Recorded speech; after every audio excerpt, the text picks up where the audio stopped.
जी अस्सलाम वालेकुम एवरीवन। आज हमारा यूएई टेक्सास का फर्स्ट लेक्चर है। सो मेरा नाम जो है वो मोहम्मद सुहेब असगर है और मैं तकरीबन 4 से 5 सालों से टेक्सास की फ़ील्ड में और बुक कीपिंग की फ़ील्ड में काम कर रहा हूँ विद इंटरनेशनल फर्म्स और ऑलमोस्ट 300 प्लस क्लाइंट्स को मैं सर्व कर चुका हूँ। और इसी तरह अभी रिसेंटली मैंने टैक्स सीज़न में 100 प्लस रिटर्न्स जो हैं वो फ़ाइल की थी।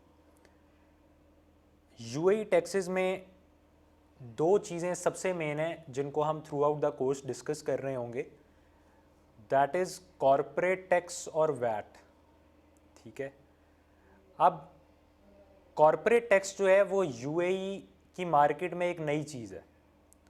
ठीक है, आप में से बहुत ज़्यादा लोग इस बारे में जानते होंगे कि यूएई में कॉरपोरेट टैक्स जो है वो पहले नहीं था और ये रिसेंटली इम्प्लीमेंट किया गया है, जिसकी वजह से एक बात तो ये है कि अगर कोई यूएई कॉरपोरेट टैक्स को सीख के यूएई की मार्केट में जाता है तो उसको जॉब मिलना काफ़ी आसान हो जाता है।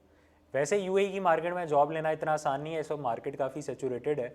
चाहे वो किसी भी फील्ड की मैं बात करूं, इंडियंस ने भी बहुत ज़्यादा सेचुरेट कर दी हुई है। लेकिन if I talk about corporate tax, तो ये एक ऐसी चीज़ है कि अगर आपको एज एन अकाउंटेंट इस चीज़ को आप जानते हैं तो आप मार्केट में पेनिट्रेट कर सकते हैं। ठीक है, और रिसेंटली हमारे कुछ स्टूडेंट्स, वैसे तो पाकिस्तानियों के वीज़ा नहीं लग रहे आजकल, लेकिन कुछ स्टूडेंट्स जो वहाँ पे गए हैं उन्होंने इजीली जॉब हासिल कर ली है। क्यों?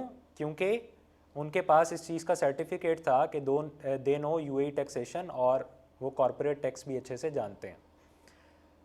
सो कॉरपोरेट टैक्स का ये सबसे बड़ा बेनिफिट है सीखने का इस वक्त कि नया नया है, बहुत ज़्यादा लोगों को इसके बारे में अवेयरनेस नहीं है। तो जिन लोगों को है, बहुत अच्छी चीज़ समझी जाती है, पॉजिटिव चीज़ समझी जाती है। इसी तरह दूसरी चीज़ जो है वो कॉरपोरेट टैक्स के अलावा वो है यूएई वैट। ठीक है, यूएई टैक्स में ये दो सबसे बड़े टॉपिक्स हैं और यही दो मेन टॉपिक्स हैं जो डिस्कस होने वाले हैं। क्यों? क्योंकि यूएई में पर्सनल इनकम टैक्स तो है नहीं। ठीक है, आप नॉर्मली किसी भी कंट्री की बात करें, जैसे हम मेनली इस वक्त यूएस, यूके, यूएई को लेके चल रहे हैं, और इवन अगर हम अपने लोकल कंट्री की बात करें पाकिस्तान की, तो यहाँ पे भी पर्सनल इनकम टैक्स होता है। यूके में भी होता है, यूएसए में भी होता है, लेकिन यूएई में there is no personal income tax.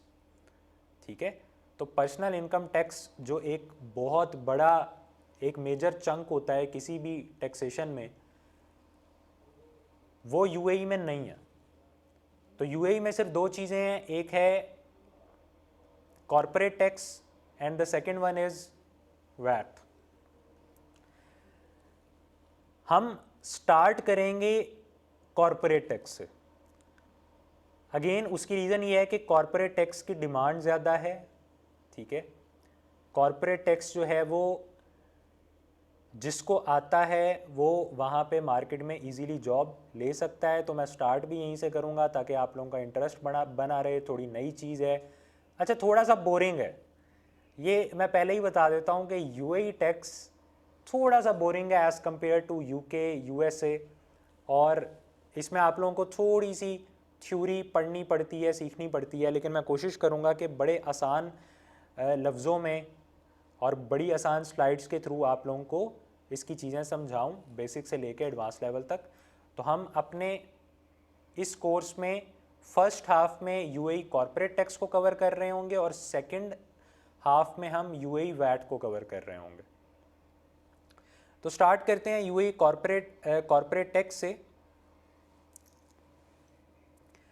तो यूएई कॉरपोरेट टैक्स जनाब एक ऐसा टैक्स है जो गवर्नमेंट डायरेक्ट चार्ज करती है उन पैसों पे जो कोई बिजनेस कमाता है after deducting it's expenses.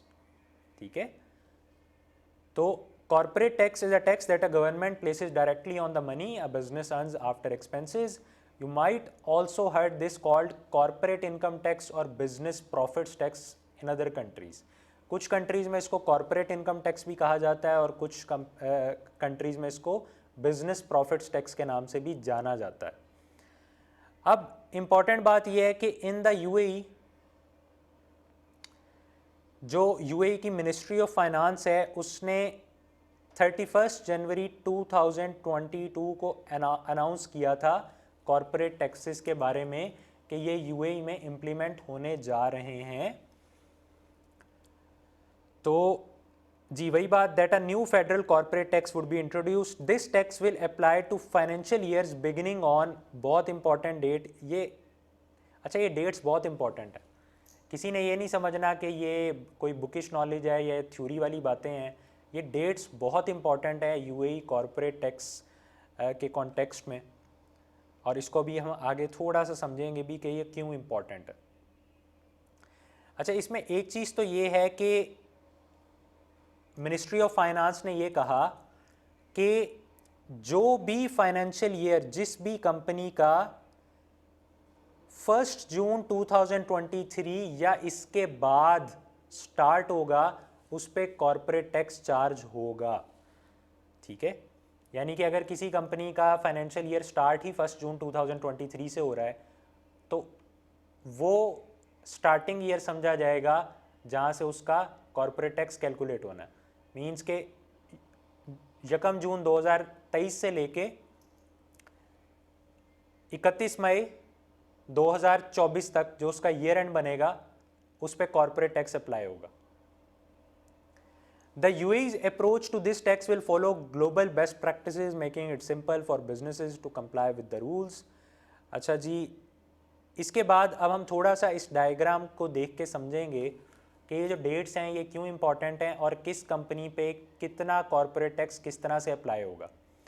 Let's say पहले केस में हमने एक एग्जांपल ली कि एक कंपनी है उसका फाइनेंशियल ईयर स्टार्ट हो रहा है 1 जुलाई 2023 से और ऑब्वियसली फिर एंड हो रहा है 30 जून 2024 को।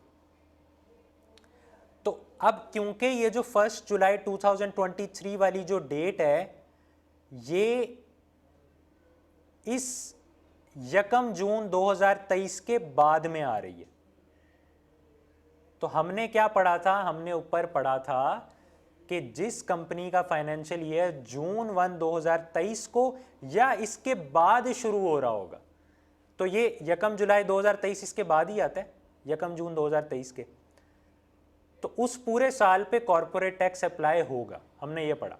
तो यहाँ पे भी डायग्राम के थ्रू मैं यही बात समझा रहा हूँ कि अगर एक कंपनी लेट से 1 जुलाई 2023 को उसका फाइनेंशियल ईयर स्टार्ट हो रहा है और 30 जून 2024 को उसका फाइनेंशियल ईयर एंड हो रहा है, तो corporate tax will be applicable from 1 जुलाई, यानी कि पहली डेट से, फर्स्ट डेट से, मतलब पूरा साल उस पर कॉर्पोरेट टैक्स अप्लाई होगा। क्यों होगा? क्योंकि अगेन वो इस डेट के बाद उसका फाइनेंशियल ईयर स्टार्ट हो रहा है, इस डेट के बाद जून 1 2023 के बाद जिस कंपनी का जून 1 2023 या इसके बाद वाली डेट पे फाइनेंशियल ईयर स्टार्ट होगा तो वो पूरा साल कॉर्पोरेट टैक्स के लिए एप्लीकेबल होगा। लेकिन अब सेकंड एग्जांपल में एक कंपनी है जिसका फाइनेंशियल ईयर स्टार्ट हो रहा है 1 जनवरी 2023 से,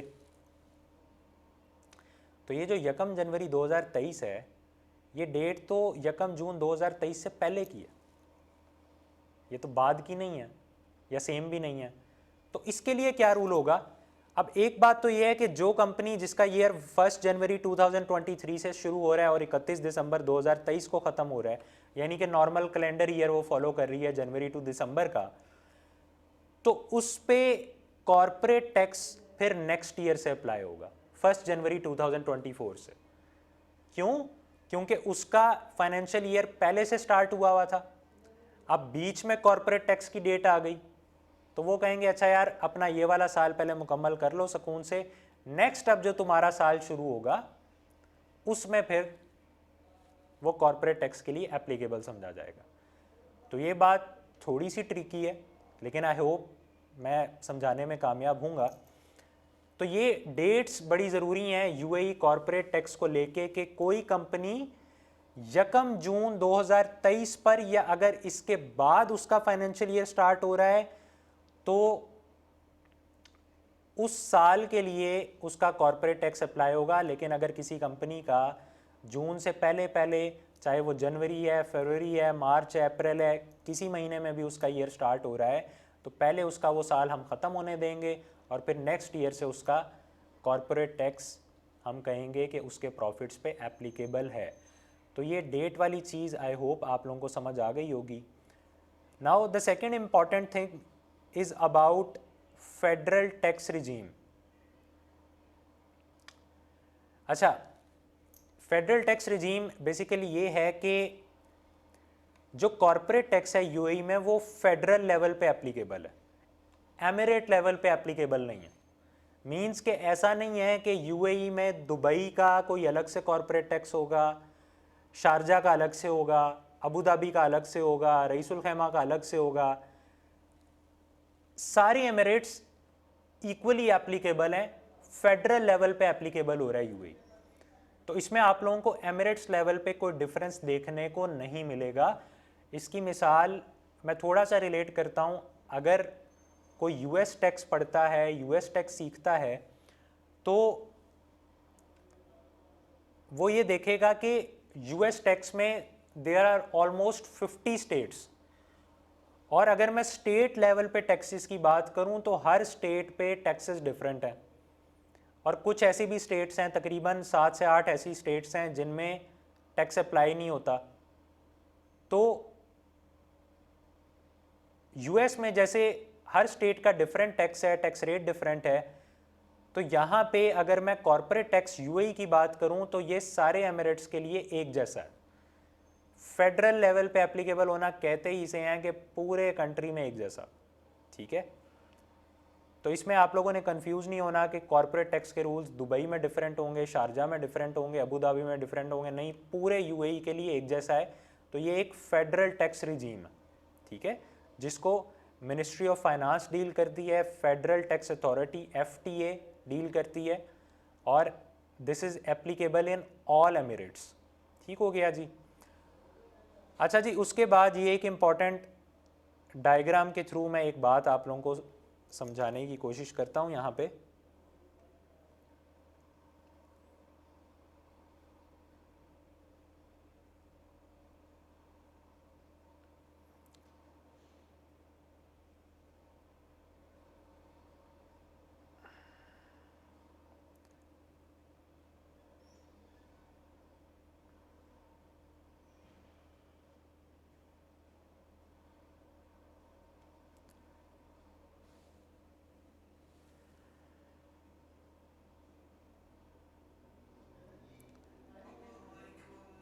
अच्छा जी, इस डायग्राम के अकॉर्डिंग मैंने ये बताया है कि कॉरपोरेट लॉ जो यूएई का है वो बेसिकली 20 सेक्शंस में डिवाइड किया गया है, ठीक है, 20 सेक्शंस में।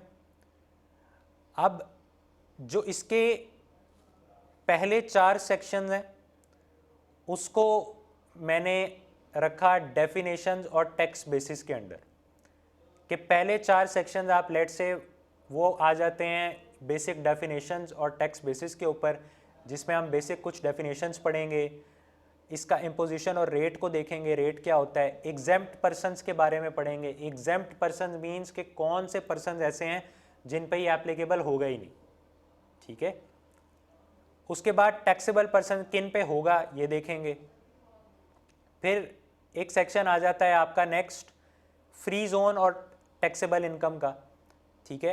हम देखेंगे कि फ्री जोन पे कॉरपोरेट टैक्स की क्या एप्लीकेबिलिटी है या नहीं है, उनकी कैलकुलेशन देखेंगे टैक्सेबल इनकम की। अगेन एग्जेम्प्ट इनकम को डिस्कस करेंगे, रिलीफ्स को डिस्कस करेंगे। फिर हम आ जाएंगे डिडक्शंस और टैक्स ग्रुप्स पे, कि डिडक्शंस कौन कौन सी हमें अवेलेबल होती हैं जो हम इनकम में से एक्सपेंसेस माइनस कर सकते हैं। देखिए, आपकी इनकम में से कुछ एक्सपेंसेस माइनस होते हैं, फिर उसके ऊपर आप टैक्स की परसेंटेज अप्लाई करते हो, ठीक है। तो कौन कौन सी डिडक्शंस हैं जो अलाउेबल होती हैं, जो आप अपनी इनकम से डिडक्ट करोगे before applying the corporate tax rate.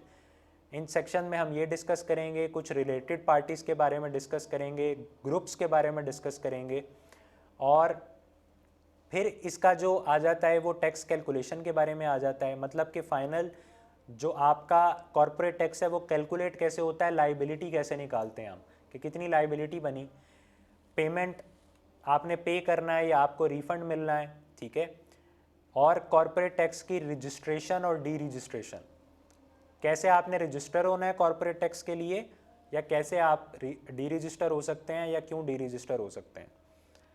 तो ओवरऑल पूरा जो कॉर्पोरेट लॉ है टैक्सेस के हवाले से यूएई में, वो इन 20 सेक्शंस में डिवाइड हुआ, ठीक है।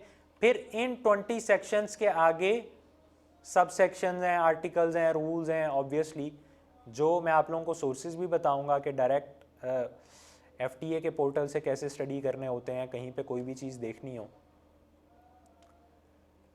अच्छा जी, नेक्स्ट पॉइंट है इसकी बेसिक्स में, that is about scope and applicability of corporate taxes, ठीक है। तो ये भी मैंने वैसे एक डायग्राम से समझाने की कोशिश की है। यहाँ पे मैंने एक चीज़ लिखी हुई है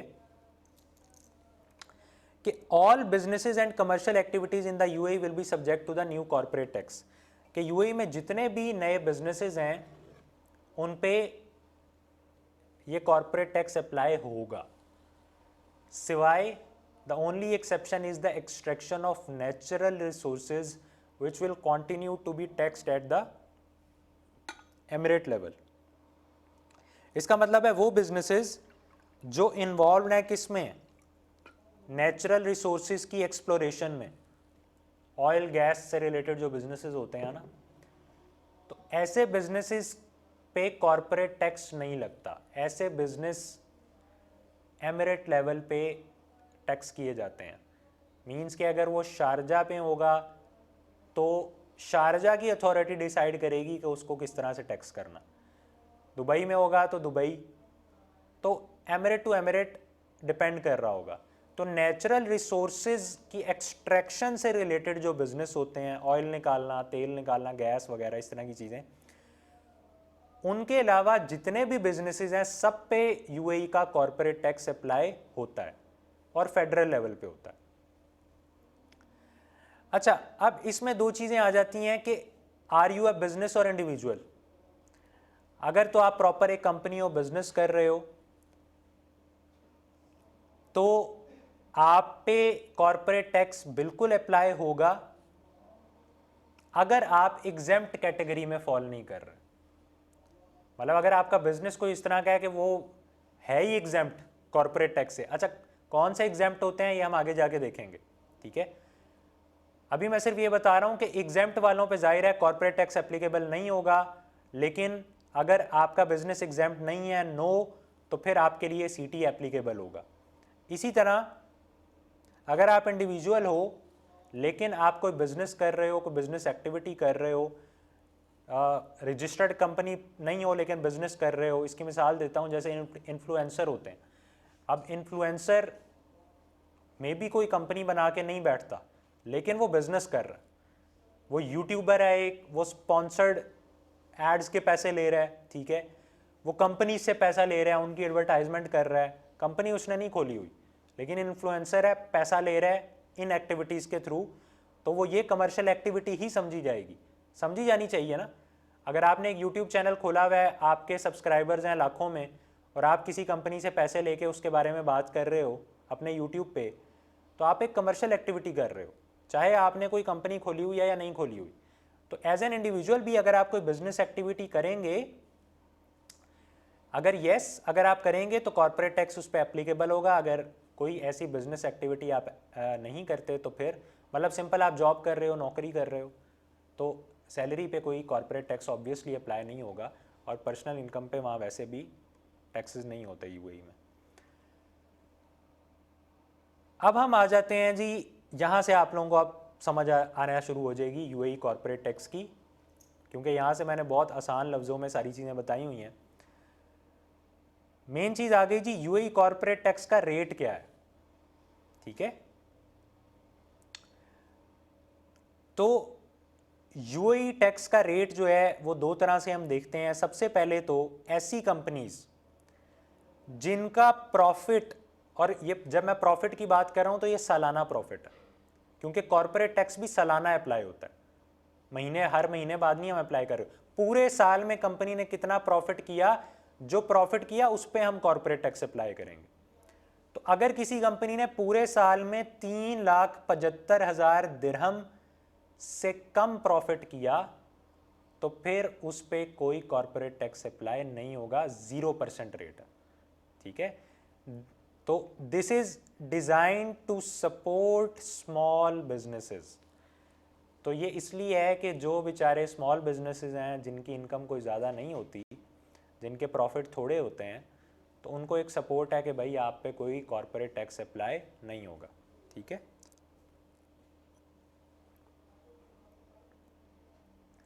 और जिनके प्रॉफिट एनुअली $3,75,000 से एक्सीड कर जाते हैं, उन पे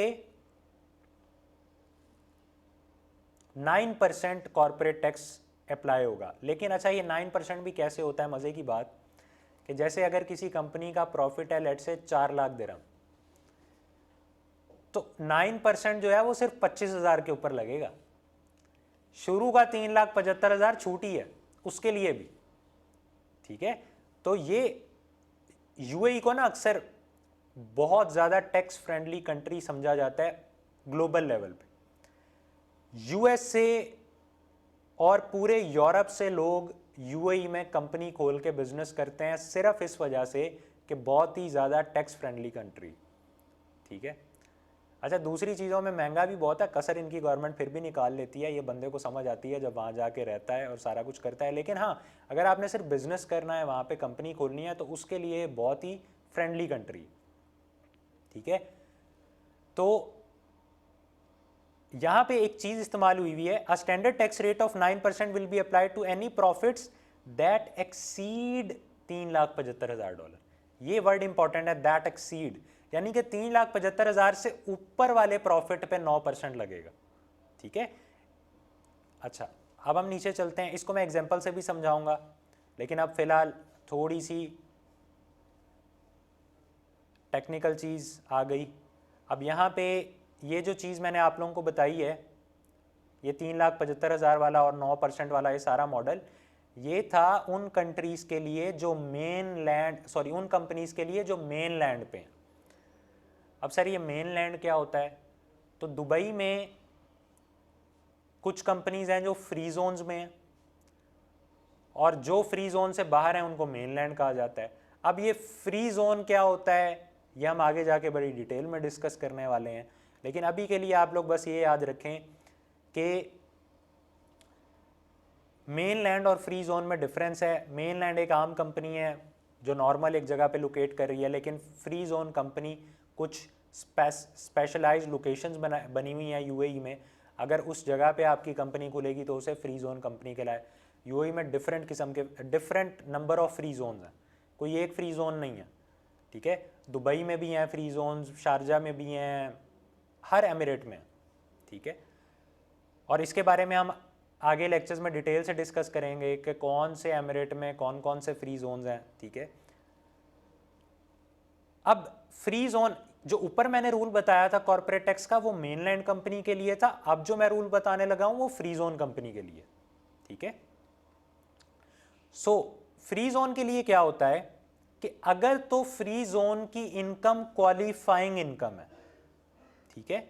ये वर्ड आप लोगों ने रट लेना है, जहन में याद रख लेना है। क्वालिफाइंग इनकम फ्री जोन के लिए बहुत इंपॉर्टेंट वर्ड। अगर एक फ्री जोन की इनकम क्वालिफाइंग इनकम है तो फिर उस पर कोई कॉर्पोरेट टैक्स अप्लाई नहीं होता।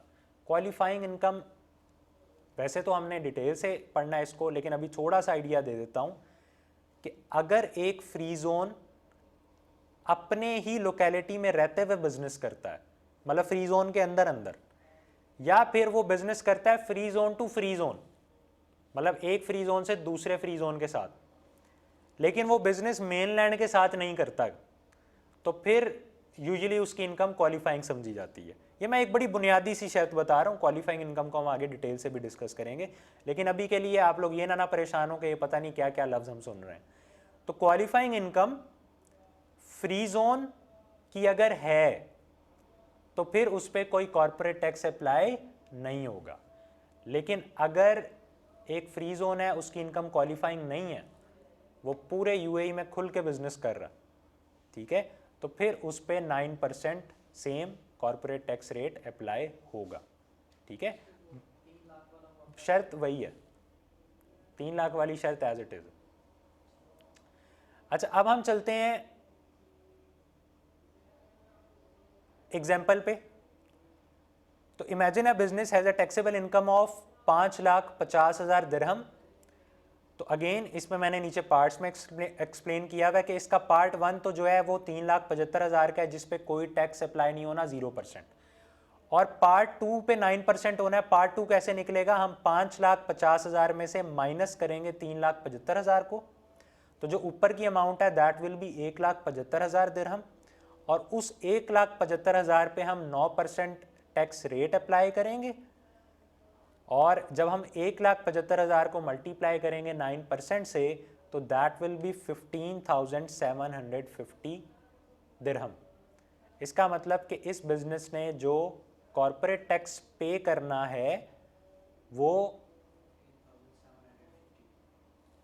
15,750 दिरहम। आ गई समझ? अच्छा जी, तो फाइनल टैक्स पेएबल जो है वो 0 प्लस दिस 15,750 हो गया। अगर इसमें कोई मज़ीद, अगर आपने फॉरेन टैक्सेस पे किए हुए हैं कंपनी ने, तो अक्सर आपको मज़ीद डिडक्शंस भी मिल जाती हैं। ठीक है, उसको हम बाद में देखेंगे। तो ये बेसिकली कॉर्पोरेट टैक्स का एक बेसिक सा मॉडल है। और मज़े की बात ये है, अनलाइक यूके एंड यूएसए, अगर मैं यूएई की बात करूं तो अनलाइक यूके एंड यूएसए आपका जो यूएई टैक्स है उसमें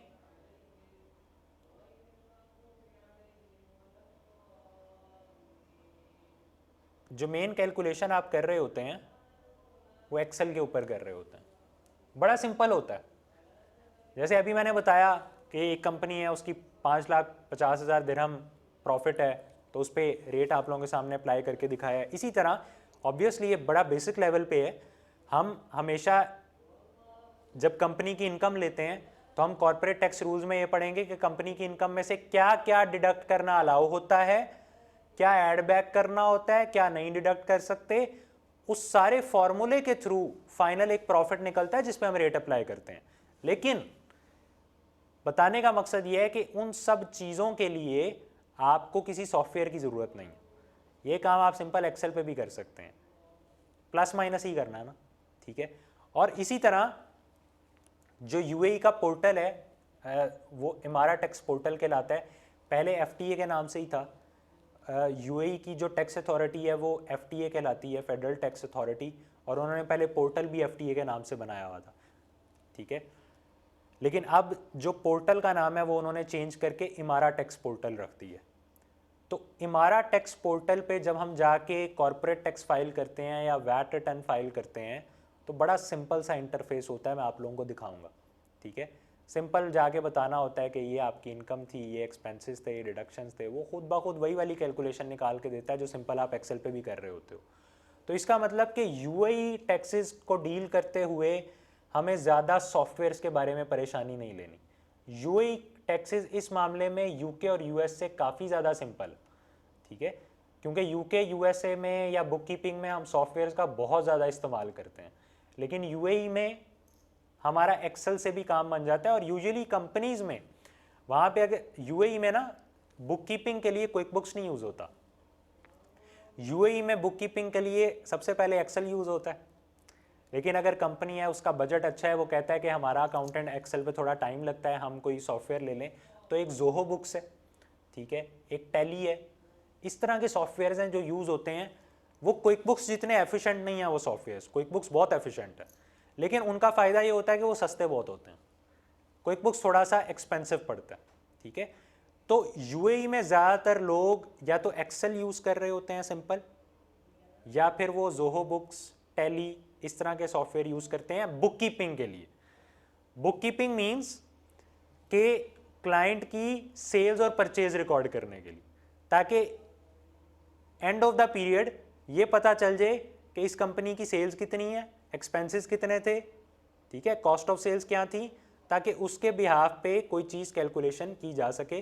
तो ज़्यादातर कंपनीज बुक कीपिंग के लिए तभी प्रॉपर बुक कीपिंग कर रही होती हैं जब उनका बिजनेस अच्छा होता है। मतलब अगर लेट से अगर आपने नया नया बिजनेस यूएई में बनाया है और आपकी साल की कोई 1-2 ट्रांजैक्शन है, तो आप तो बुक कीपिंग नहीं करोगे ना। 1-2 ट्रांजैक्शन के लिए कौन बुक कीपिंग करता है? अगर पूरे साल में 2 सेल्स हुई हैं तो 2 सेल्स के लिए आप अकाउंटेंट तो नहीं बिठाओगे, ठीक है, कि आज जी अकाउंटेंट ये तुम्हें मैं जोहो बुक्स लेके दे रहा हूँ और तुमने प्रॉपर मेरी बुक कीपिंग करनी है। तो ये सारी चीज़ें मैं आप लोगों को बताऊंगा। यूएई टैक्स सिंपल है, इसमें जो मेन चीज़ होती है वो आप लोगों को इमारा टैक्स पोर्टल पे जाके एंट्रीज करनी आनी चाहिए, ठीक है। बस इसमें सॉफ्टवेयर की कोई टेक्निकलिटी नहीं है। कॉर्पोरेट टैक्स कैलकुलेट करना आना चाहिए और वैट कैलकुलेट करना आना चाहिए। बाकी बस इमारा टैक्स पोर्टल पे जाना है, नंबर्स डालने हैं, उसने खुद बता देना है ये आपकी लाइबिलिटी है, वहीं से फाइल भी हो जाता है, सब कुछ हो जाता है। So this is all about today's class, today's first class of UAE tax. I hope कि आपको कॉर्पोरेट टैक्स की बेसिक्स के बारे में आइडिया हो जाएगा। स्टेप बाय स्टेप मैं कॉर्पोरेट टैक्सेस में आगे बढ़ता रहूँगा, डिफ़िकल्टी लेवल बढ़ता रहेगा और एक टाइम आएगा कि आप लोगों को यूएई कॉर्पोरेट टैक्सेस के बारे में सब कुछ पता होगा, ठीक है। आप फिज़िकली यूएई जाओ या आप यहाँ से बैठ के यूएई की किसी कंपनी को डील करो, आप उसको कॉर्पोरेट टैक्सेस के बारे में सब कुछ बता सकेंगे, ठीक है जी। मिलते हैं कल अपनी सेकंड क्लास में। अल्लाह हाफ़िज़।